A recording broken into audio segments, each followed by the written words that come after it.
Hello students, मैं सुशीला, कन्या महाविद्यालय खरखोदा। आज हम साइकोलॉजी के बारे में चर्चा करेंगे। ये आपका इलेक्टिव पेपर है और जिस बच्चे के पास प्रॉपर स्टडी मटेरियल नहीं है वो साथ ही साथ अपने नोट्स बना ले, ताकि जब पेपर का टाइम आए तो रिवीजन करने में आपको कोई परेशानी ना हो। तो जैसा कि हम सभी जानते हैं कि जो मनुष्य है वो सभी प्राणियों में श्रेष्ठ है। क्यों है? क्योंकि उसके पास सोचने समझने की शक्ति है और इसी के कारण वो जब भी कोई भी बात उसके मन में उठती है, कोई प्रश्न उसके मन में उठता है, तो अपनी इस जिज्ञासा को शांत करने के लिए वो विभिन्न प्रकार की खोजें करता है। तो इसी तरीके से मनोविज्ञान का भी जन्म हुआ, क्योंकि जब उसके मन में ये प्रश्न उठा कि प्राणी कोई व्यवहार कब, क्यों और कैसे करता है, तो इन प्रश्नों का उत्तर जानने के लिए ही उसने मनोविज्ञान को जन्म दिया। अब मनोविज्ञान में मानव व्यवहार का अध्ययन वातावरण के परिप्रेक्ष्य में किया जाता है। अब ये बात तो है कि मनोविज्ञान में मानव व्यवहार का अध्ययन किया जाता है, लेकिन वातावरण के परिप्रेक्ष्य में कैसे किया जाता है, इसके लिए एक एग्जाम्पल देखो कि आप किसी कक्षा में बैठे हैं और टीचर आपको पढ़ा रहा है और कक्षा में एक बच्चा गुमसुम बैठा है। तो टीचर के मन में ये जानने के लिए उत्सुकता होगी कि वो कक्षा में इस तरीके से गुमसुम क्यों बैठा है। तो इसको जानने के लिए वो उसके परिवार के बारे में जानेगा कि क्या उसे परिवार में कोई दिक्कत है, या उसके बाहर खेल के मैदान में उसके व्यवहार के बारे में जानेगा, क्या कोई खेल के मैदान में उसको परेशान कर रहा है जिस वजह से वो गुमसुम है। तो जो परिवार का अध्ययन उसने किया वो पारिवारिक वातावरण हो गया। उसी प्रकार जो बाहर खेल के मैदान का उसने अध्ययन किया वो भी खेल के मैदान का ही वातावरण है। और इसके अनुप्रयोगों को हमारे दैनिक जीवन को सरल, सहज, सार्थक बनाने में उपयोग किया जाता है। अब ये बात तो ठीक है कि मानव व्यवहार का अध्ययन किया जाता है किसमें? मनोविज्ञान का। और किसके परिप्रेक्ष्य में? वातावरण के परिप्रेक्ष्य में। लेकिन अब आपके मन में ये बात उठेगी कि इस अध्ययन से या इस प्रकार ये जो अनुप्रयोग किए गए हैं वो हमारे दैनिक जीवन को किस प्रकार सरल, सहज बनाएंगे। तो इसके लिए हम उसी उदाहरण को देखते हैं कि जब टीचर के मन में ये उत्सुकता हुई कि वो बच्चा कक्षा में गुमसुम क्यों है, तो उसने उसके बैकग्राउंड के बारे में जाना कि क्या उसे परिवार में कोई दिक्कत है, खेल के मैदान में कोई दिक्कत है, या स्कूल के ही परिसर में कोई बच्चा उसको परेशान कर रहा है। तो इस तरीके से वो कारण तक पहुंच गया कि क्या कारण है उसके गुमसुम रहने के। और जब कारण तक वो पहुंच जाता है टीचर, तो क्या करेगा? उसकी समस्या का निदान करने का प्रयास करेगा। तो इस तरीके से उसकी समस्या का निराकरण हो जाएगा और उसका जीवन सामान्य हो जाएगा, सरल हो जाएगा। अब मनोविज्ञान के हम शाब्दिक अर्थ को देखते हैं। मनोविज्ञान अंग्रेजी शब्द साइकोलॉजी का हिंदी रूपांतरण है, जो कि दो यूनानी शब्दों साइके और लोगोस से बना है, जिसमें से साइके का अर्थ है आत्मा और लोगोस का अर्थ है अध्ययन करना। तो इस प्रकार हम मनोविज्ञान का शाब्दिक अर्थ देखते हैं, आत्मा का अध्ययन या ज्ञान। इसमें कुछ परिभाषाएं हैं मनोविज्ञान से संबंधित, तो उन पर भी हम दृष्टि डालेंगे। पहली परिभाषा है वुडवर्थ के अनुसार, मनोविज्ञान परिवेश के संबंध में व्यक्ति की क्रियाओं का विज्ञान है। वही बात है जो अभी हमने ऊपर पढ़ी है कि वातावरण के या पर्यावरण के या परिवेश के परिप्रेक्ष्य में हम जब मानव व्यवहार का, उसकी क्रियाओं का, उसके कार्यों का अध्ययन करते हैं तो वो हमारा विज्ञान है। पिल्सबरी के अनुसार अधिक संतोषजनक रूप से मनोविज्ञान को मानव व्यवहार के रूप में परिभाषित किया जा सकता है। तो ये इन्होंने भी अपनी जो डेफिनेशन, जो अपनी परिभाषा है, वो इसी संदर्भ में दी है कि जो मनोविज्ञान है वो क्या है? मानव व्यवहार का ही अध्ययन है। वाटसन के अनुसार मनोविज्ञान व्यवहार का शुद्ध तथा धनात्मक विज्ञान है। इसी प्रकार विलियम मैकडूगल के अनुसार मनोविज्ञान जीवित वस्तुओं के व्यवहार का विधायक विज्ञान है। इसमें एक शब्द आया है विधायक विज्ञान।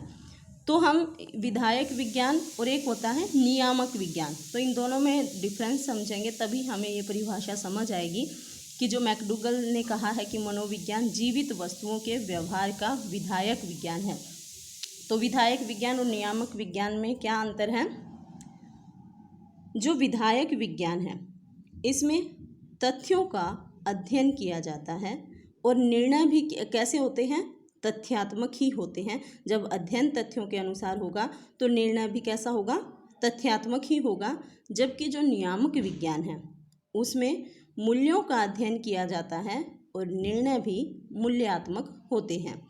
विधायक विज्ञान में क्या है यानी कि एट प्रेजेंट में क्या है का अध्ययन किया जाता है, और जबकि नियामक विज्ञान में क्या होना चाहिए का अध्ययन किया जाता है। एक तरीके से जब हम मोरल वैल्यूज़ सीखते हैं, हमें पढ़ाई जाती हैं, तो उसमें ज़्यादातर ऐसी ही चीज़ें होती हैं, हमें ये करना चाहिए, हमें वो करना चाहिए, हमें ये नहीं करना चाहिए। तो नियामक विज्ञान है इससे संबंधित कि क्या होना चाहिए, और विधायक विज्ञान है क्या है, एट प्रेजेंट में वो चीज़ क्या है।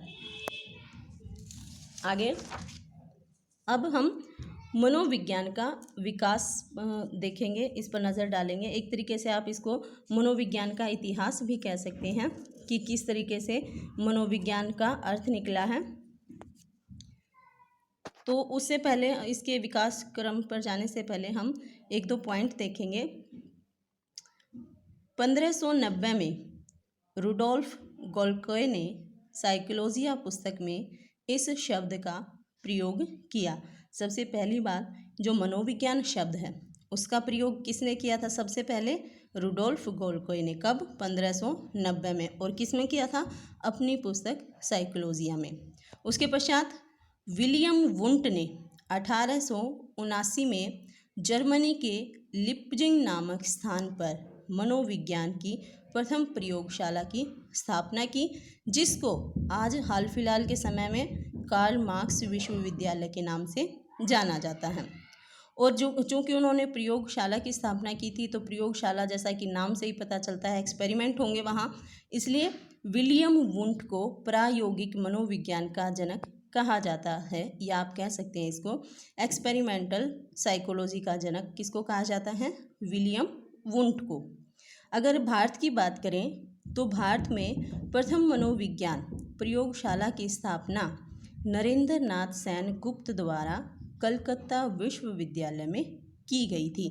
तो भारत में प्रथम प्रयोगशाला कहाँ स्थापित की गई थी? कलकत्ता विश्वविद्यालय में। और स्थापित करने वाला कौन था? नरेंद्र नाथ सेन गुप्त। अब आपके मन में ये प्रश्न आ रहा होगा कि जैसे कि हमने पढ़ा था 1590 में सबसे पहले शब्द का प्रयोग किया गया, 1879 में इसकी प्रयोगशाला स्थापित की गई। तो अब प्रश्न ये भी उठता है कि क्या इससे पहले मनोविज्ञान था ही नहीं? तो आंसर तो इसका यही है कि था, उससे पहले भी मनोविज्ञान था, लेकिन 16वीं शताब्दी तक इसे दर्शन शास्त्र का ही अंग माना जाता था। एक तरीके से आप कह सकते हैं कि जो फिलॉसफी है, जो दर्शन शास्त्र है, उसे ही मनोविज्ञान की जननी कहा जाता है। ये कोई स्वतंत्र विषय नहीं था। बाद में इसे दर्शन शास्त्र से अलग कर दिया गया, जब बहुत सारे विचारकों ने, विद्वानों ने इस तरफ अपना ध्यान आकर्षित किया, उनका इसमें मनोविज्ञान की तरफ आकर्षण बढ़ा, तो धीरे धीरे जब बातें नई नई निकलती गई तो दर्शन शास्त्र से इसे एक अलग स्वतंत्र विषय के रूप में मान्यता मिल गई। अब हम इसके विकास क्रम पर नज़र डालेंगे कि क्योंकि भिन्न भिन्न स्तरों पर, भिन्न भिन्न समय पर क्या हुआ था, इसके अर्थ में परिवर्तन आता गया था। एक तरीके से आप इसको मनोविज्ञान का इतिहास भी कह सकते हैं। तो सबसे पहले मनोविज्ञान को कहा गया आत्मा का विज्ञान। जो ये विचारधारा थी, ये 16वीं शताब्दी से पहले की विचारधारा थी, यानी कि जब ये दर्शन शास्त्र का ही एक अंग था। और जैसा कि हम जानते हैं दर्शन शास्त्र में मोस्टली बातें आध्यात्मिक होती हैं, आत्मा, परमात्मा, ब्रह्म जैसी बातों का ही उसमें इन पर चर्चा की जाती है। तो आत्मा का विज्ञान कहा गया जब मनोविज्ञान को, तो इस विचारधारा के अनुसार ये माना गया कि जो समस्त मानवीय व्यवहार हैं, या जो मानव कार्य करता है, क्रियाकलाप करता है, समाज में व्यवहार करता है, उस पर किसका नियंत्रण होता है? आत्मा का नियंत्रण होता है। और इस विचारधारा को मानने वाले थे प्लेटो, अरस्तु, सुकरात आदि विचारक। लेकिन क्या था इस विचारधारा में कमी क्या थी कि जो आत्मा की स्थिति है और उसका जो स्वरूप का वर्णन किया गया वो स्पष्ट नहीं था। इसलिए 16वीं शताब्दी के अंत में इस विचारधारा को या मनोविज्ञान के लिए इस परिभाषा को नकार दिया गया, विद्वानों ने इसे छोड़ दिया। फिर आया मन का विज्ञान। अब आत्मा का विज्ञान छोड़कर विचारकों ने इसे मन का विज्ञान कहना शुरू कर दिया। इस विचारधारा के अनुसार विचारकों ने माना कि जो समस्त मानवीय व्यवहार हैं, उसके कार्य हैं, उन सब पर मन या उसके मस्तिष्क का नियंत्रण होता है। और इसके मानने वाले थे, इस विचारधारा को मानने वाले कौन थे? पेस्टालोजी और पोम्पोनाजी। इसे भी स्पष्टता न होने से 18वीं शताब्दी के अंत में नकार दिया गया। यहाँ भी वही बात आती है कि मन की या मस्तिष्क की स्थिति उन्होंने स्पष्ट नहीं की, उसके स्वरूप के बारे में जो बातें दी वो निराधार थी। तो इसको क्या किया, 18वीं शताब्दी के अंत में विद्वानों ने इसे भी छोड़ दिया।